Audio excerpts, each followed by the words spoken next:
Friends, welcome back to my video. और आज हम सीखेंगे इंपैक्ट एंड मोमेंटम। आज का टॉपिक ये बहुत इंटरेस्टिंग टॉपिक है, बहुत सिंपल है। एक बार आपने थियरी ध्यान से समझी तो आप बहुत इजीली न्यूमेरिकल्स में अप्लाई कर पाएंगे। इंपैक्ट डिफाइन करने से पहले आइए मैं आपको एक अच्छा सा इंपैक्ट दिखाता हूं। इसको कहते हैं impact. That means impact is collision between two bodies, say bat and ball, which takes place for a very short interval of time. Bat जो है बॉल से टच करती है for a very short interval of time, and during which one body exerts a relatively large force on the other. एक बार फिर से देखते हैं। This is called impact.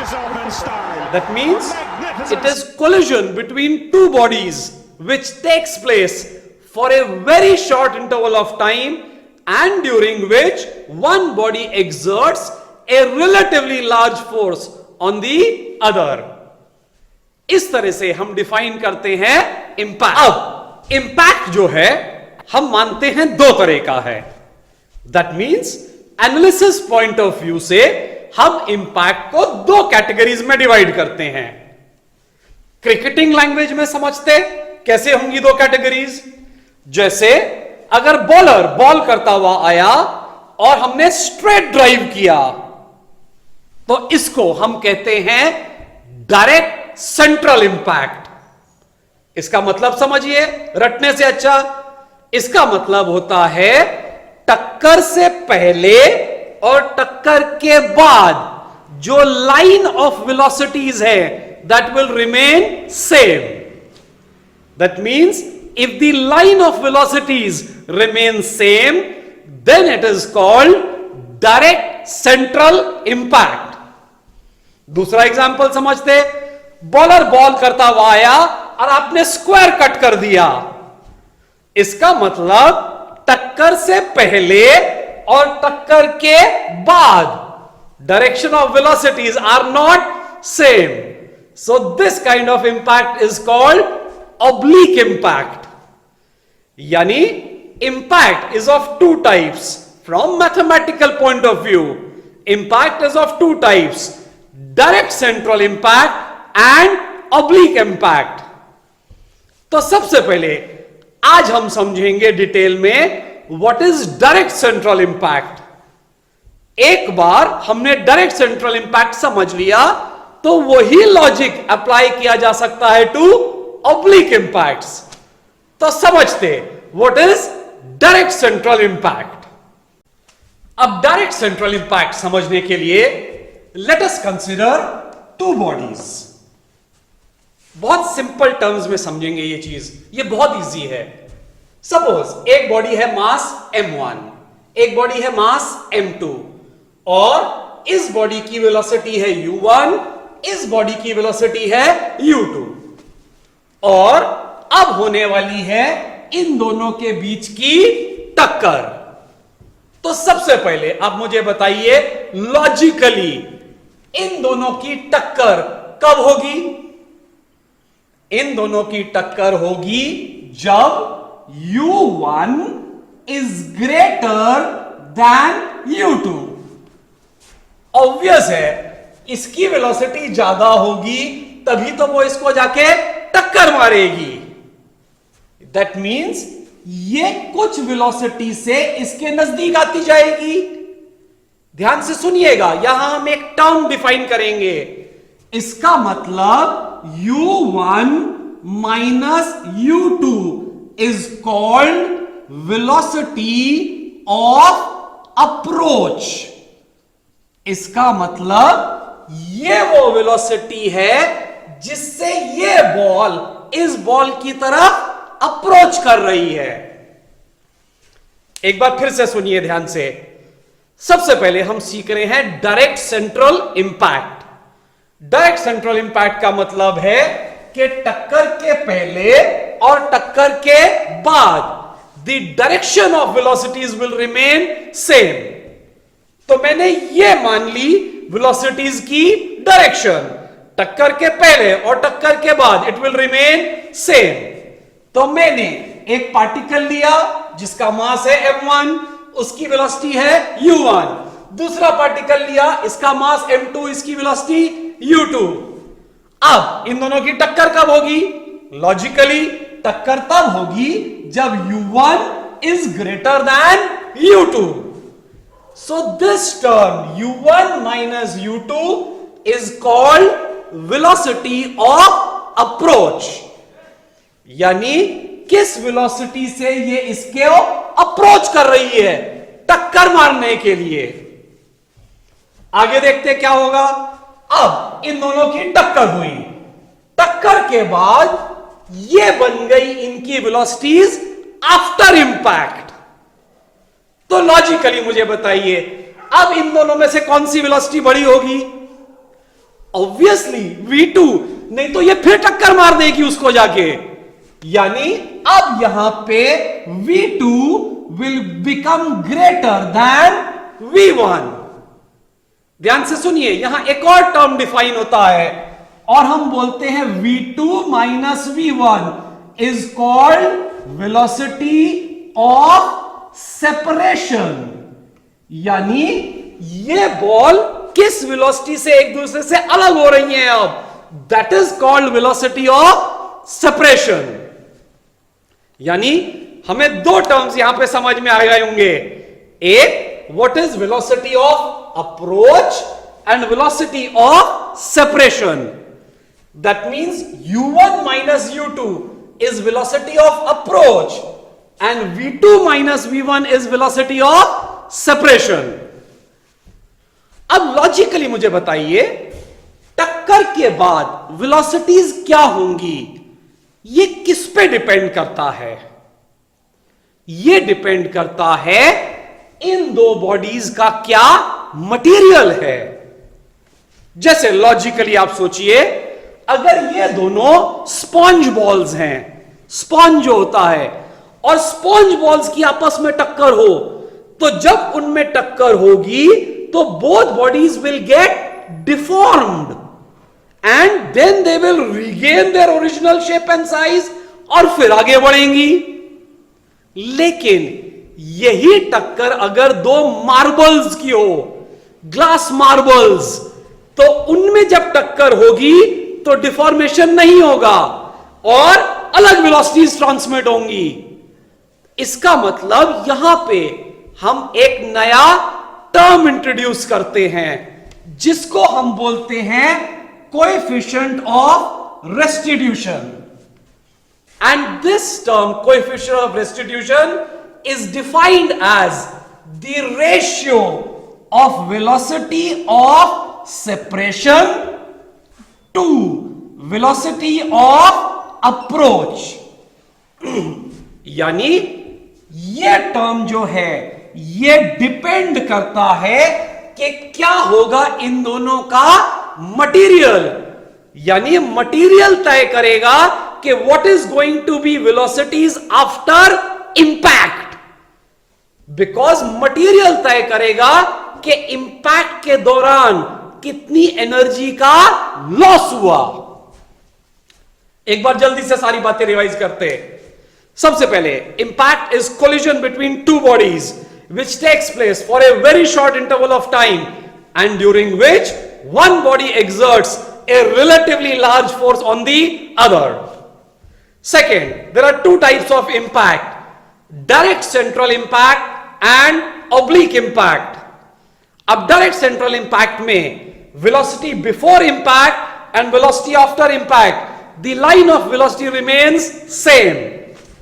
In case of oblique impact, velocity before impact and velocity after impact, the direction is not same. तो सबसे पहले हम समझ रहे हैं what is direct central impact. यानी हम बेसिक टर्म समझ रहे हैं which are used in direct central impact.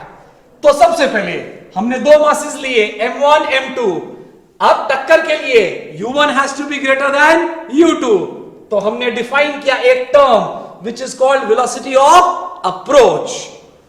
अब टक्कर के बाद v2 will become greater than v1, तो v2 minus v1 is called velocity of separation. Now these velocities depend upon the two materials जिनके बीच में होने वाली है टक्कर. तो हमने एक नया टर्म इंट्रोड्यूस किया, कोएफिशिएंट ऑफ रेस्टिट्यूशन.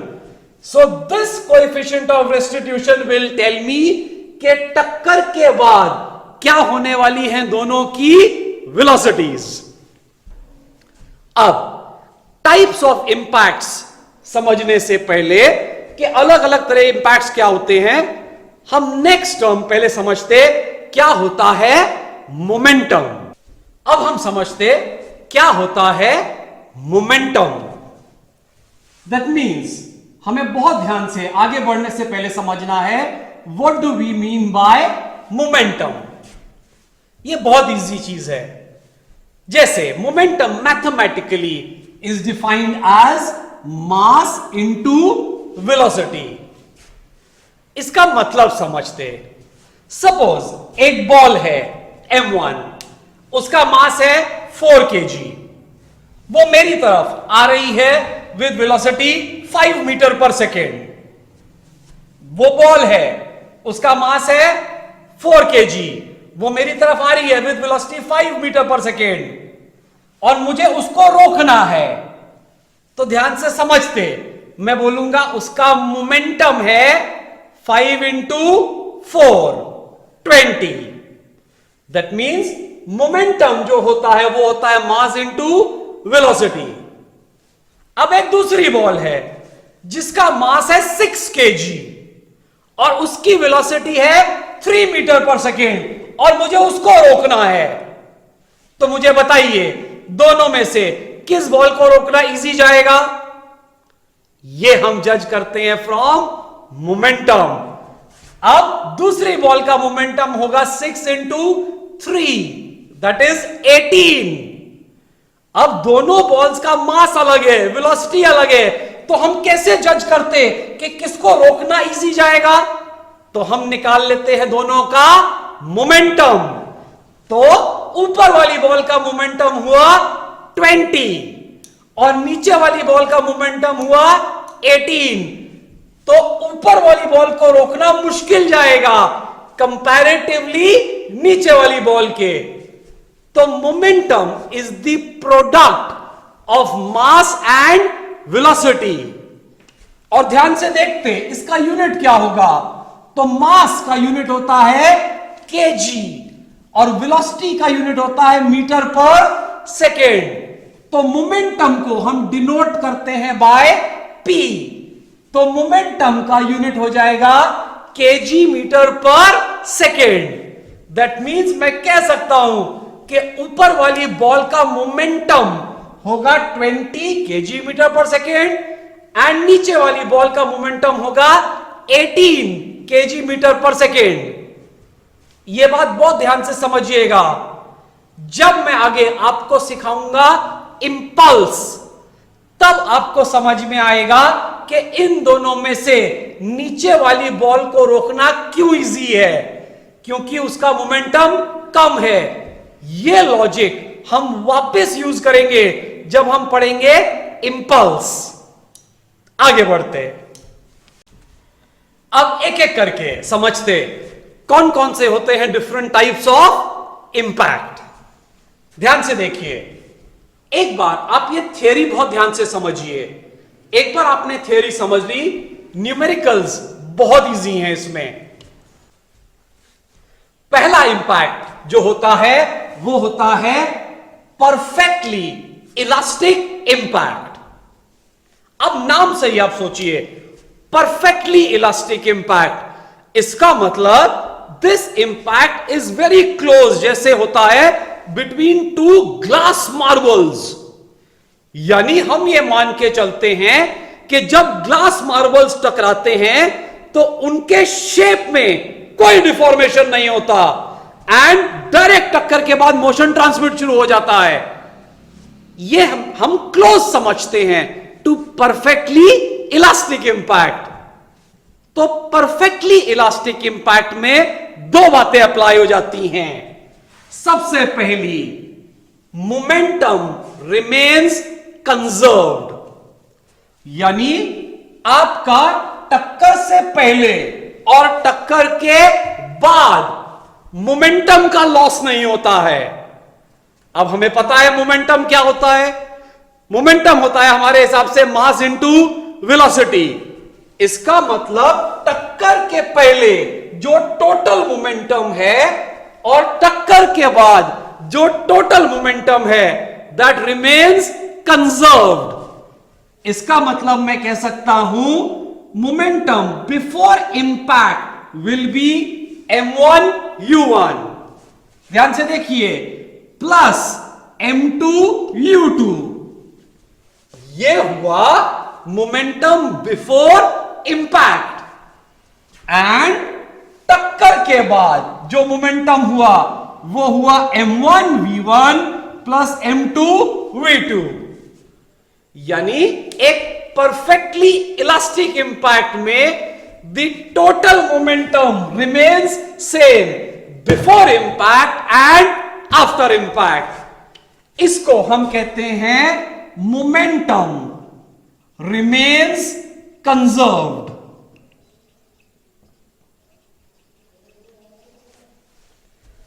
इसी तरह से दूसरी कंडीशन जो होती है परफेक्टली इलास्टिक इंपैक्ट में, वो बताती है कि एनर्जी ऑल्सो रिमेन्स कंजर्व्ड। इसका मतलब टक्कर से पहले और टक्कर के बाद, टक्कर से पहले और टक्कर के बाद एनर्जी का लॉस भी नहीं होता। अब टक्कर से पहले क्या एनर्जी हुई? Half m1 u1 square. Obviously हम समझते हैं इसको काइनेटिक एनर्जी है और काइनेटिक एनर्जी होती है हाफ mv स्क्वायर। तो टक्कर से पहले टोटल एनर्जी क्या होगी? Half m1 u1 square plus half m2 u2 square. So this is the energy before impact. And what will be energy after impact? अब इनकी काइनेटिक एनर्जी, इसका मतलब this will be half m1 v1 square plus half m2 v2 square.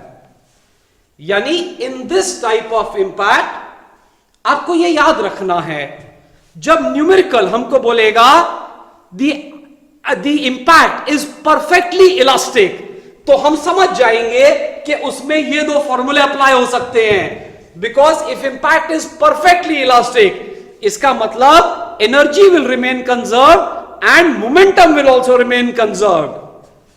And तीसरी बात सबसे important जो आपको ध्यान रखनी है, हर इंपैक्ट में ऐसे दो तीन कंडीशंस हैं जो हमें समझ में आनी चाहिए। तीसरी बात जो हमें याद रखनी है वो है इस इंपैक्ट में E इज इक्वल टू 1, यानी इस इंपैक्ट में coefficient of restitution E is 1।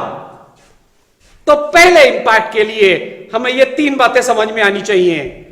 If the impact is a perfectly elastic impact, इसका मतलब है पहली चीज मोमेंटम रिमेन्स कंजर्व्ड, यानी total momentum before and after is same. दूसरा, energy remains conserved, that means energy before impact and is equal to energy after impact. And तीसरा, E is equal to 1। अब देखो क्वेश्चन देते समय हमें क्या करेगा, m1 m2 देगा, u1 u2 देगा और लास्ट में बोल देगा E इज इक्वल टू 1। तो जैसे ही वो E बोलेगा 1, हम समझ जाएंगे this is perfectly elastic impact, और हमें पता होगा उसमें ये दो कंडीशंस एप्लीकेबल है। तो ये हुआ हमारा पहला impact, that is perfectly elastic impact. अब दूसरी तरह का इंपैक्ट होता है पार्शियली इलास्टिक इंपैक्ट या semi elastic impact. Practically life में हम यही इंपैक्ट देखते हैं बहुत जगह। जैसे मैंने बैट और बॉल का एग्जांपल दिया, that can not be perfectly elastic. क्योंकि जब बैट बॉल को हिट करता है तो माइनर बॉल में या माइनर बैट में डिफ्लेक्शन होता होगा और उसके बाद इंपैक्ट आगे बढ़ता है। दैट मींस बॉडीज अपने मोशन गेन करती हैं। इसका मतलब most of the impacts we come across in life are partially elastic impact. अब समझते इस इंपैक्ट में क्या कंडीशंस एप्लीकेबल होती हैं। सबसे पहली कंडीशन होती है applicable that momentum remains conserved, यानी सेमी इलास्टिक इंपैक्ट में भी मोमेंटम इज कंजर्व्ड, यानी momentum before impact is equal to momentum after impact. पहली कंडीशन सेम हुई। दूसरी कंडीशन में चेंज आ जाता है। सेमी इलास्टिक इंपैक्ट में जब टक्कर होती है एंड बॉडीज डिफॉर्म होती हैं तो उसमें थोड़ा सा एनर्जी का लॉस हो जाता है। इसका मतलब energy before impact is not equal to energy after impact. इसका मतलब हो जाता है थोड़ा एनर्जी का लॉस। इसका मतलब सेकेंड कंडीशन इसमें हम बोलते हैं there is loss in energy. अब इस केस में आप मुझे बताइए what will be loss in energy. Loss in energy will be energy before impact minus energy after impact, यानी बिफोर इंपैक्ट एनर्जी ज्यादा होगी, उस एनर्जी का इंपैक्ट के दौरान थोड़ा सा लॉस हुआ और इंपैक्ट के बाद फिर एनर्जी कम हो गई। इसका मतलब loss in energy will be energy before impact. ध्यान से देखिए, so it will be half m1 u1 square plus half m2 u2 square. Now this is energy before impact and loss will be minus the energy after impact. इसका मतलब this will be half m1 v1 square plus half m2 v2 square. That means इस type के impact में पहली condition remains same. That means momentum remains conserved. Momentum before impact is equal to momentum after impact.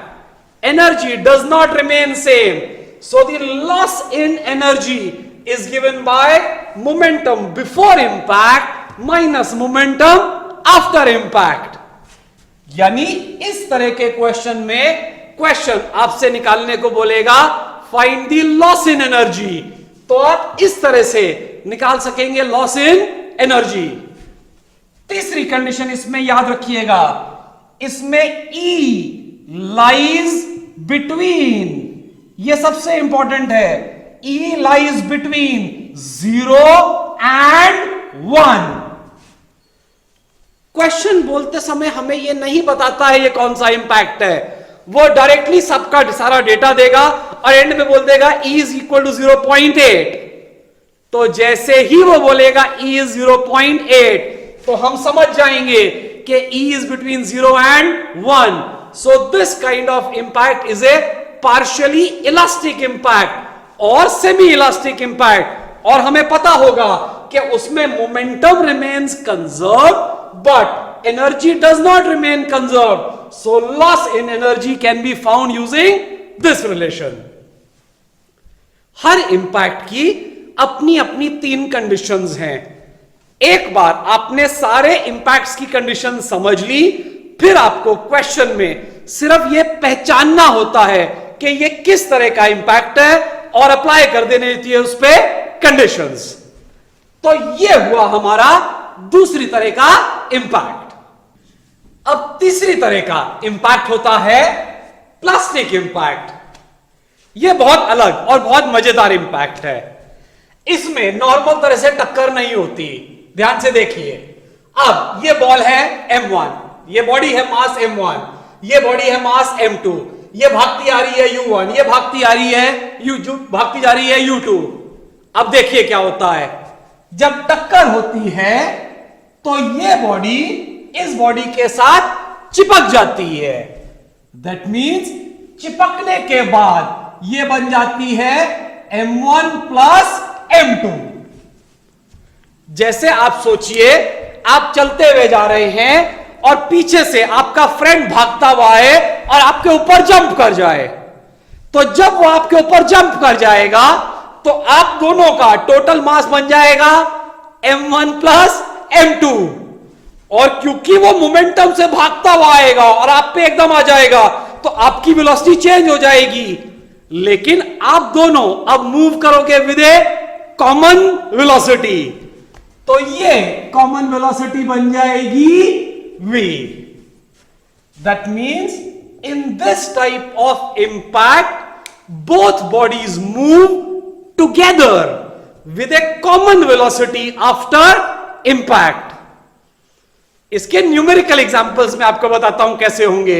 जैसे एक boat खड़ी है और एक आदमी भागता हुआ आता है और बोट में जंप कर जाता है, एंड सडनली जंप करने के बाद बोट मूव करती है।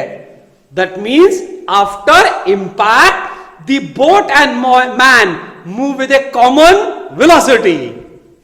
और एग्जांपल बताता हूं, जैसे एक सैंड बैग आपने लटकाया हुआ है रस्सी से और इधर से एक बुलेट फायर की गई और बुलेट सैंड बैग के अंदर घुस गई और उसके बाद ये सैंड बैग स्विंग कर गया। दैट मीन्स सैंड बैग और बुलेट मूव करेंगे with a common velocity. So this kind of impact is called a plastic impact. That means plastic impact में after impact the bodies move together with a common velocity. अब इसमें पहली condition same रहती है, इसका मतलब इसमें भी मोमेंटम रिमेन्स कंजर्व्ड। ध्यान से देखिएगा, इसमें इक्वेशन थोड़ी अलग हो जाएगी। अब इसमें मोमेंटम रिमेन्स कंजर्व्ड का मतलब होगा M1 U1 plus M2 U2। Now this is momentum before impact and this will B momentum after impact. तो मोमेंटम आफ्टर इंपैक्ट हो जाएगा M1 plus M2 into V। यानी इस केस में this becomes the momentum after impact, and in this type of impact also momentum remains conserved. Second, in this case also there is loss in energy. यानी जब ये दोनों jump करके join करते हैं तो एनर्जी का लॉस हो जाता है, and again that loss in energy will be equal to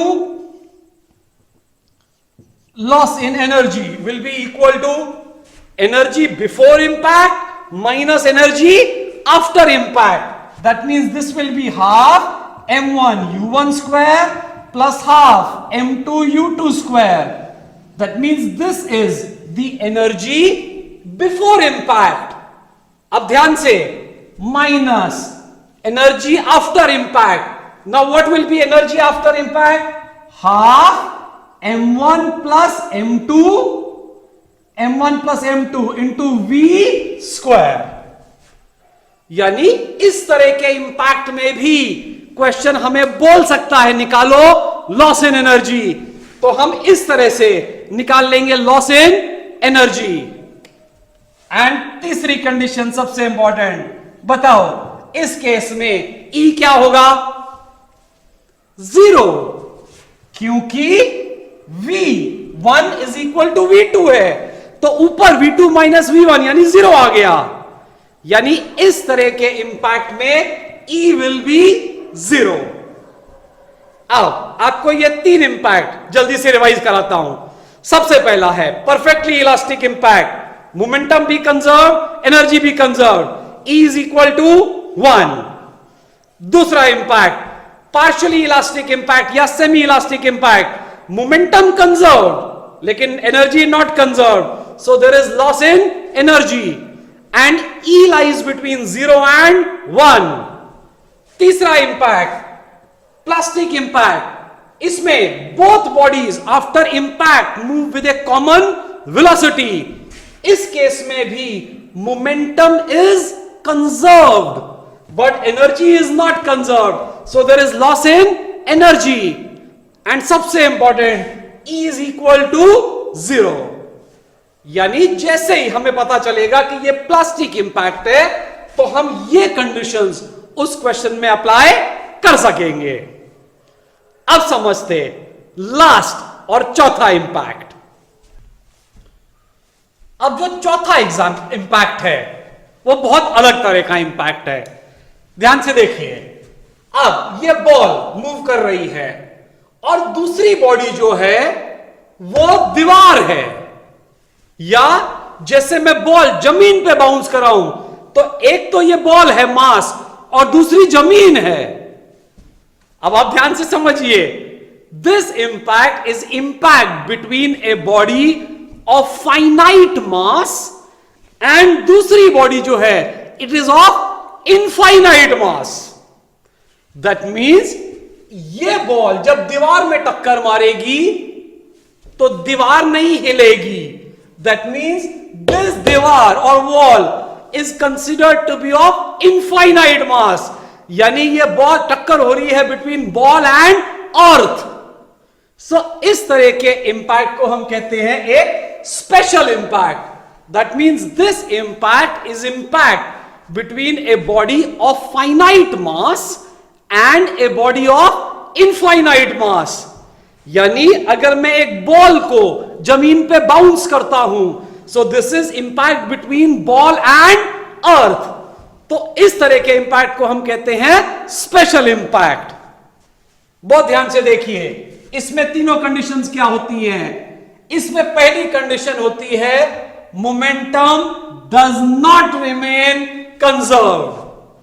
यानी इस तरह के इंपैक्ट में आप मोमेंटम की इक्वेशन लगाने की कोशिश मत करिए. दूसरी कंडीशन होती है energy does not remain conserved. इसका मतलब इसमें भी आने वाला है लॉस इन एनर्जी. एंड तीसरी, इसमें कोएफिशिएंट ऑफ रेस्टिट्यूशन का फॉर्मूला अप्लाई होता है. बस ध्यान से देखिए कैसे. अब E होता है V2 minus V1 upon U1 minus U2. अब ध्यान से देखिए इसमें क्या क्या जीरो है. अब U2 दीवार की वेलोसिटी है विच इज 0, और टक्कर के बाद बॉल तो रिबाउंड होके आ सकती है, लेकिन V2 विल अगेन बी 0.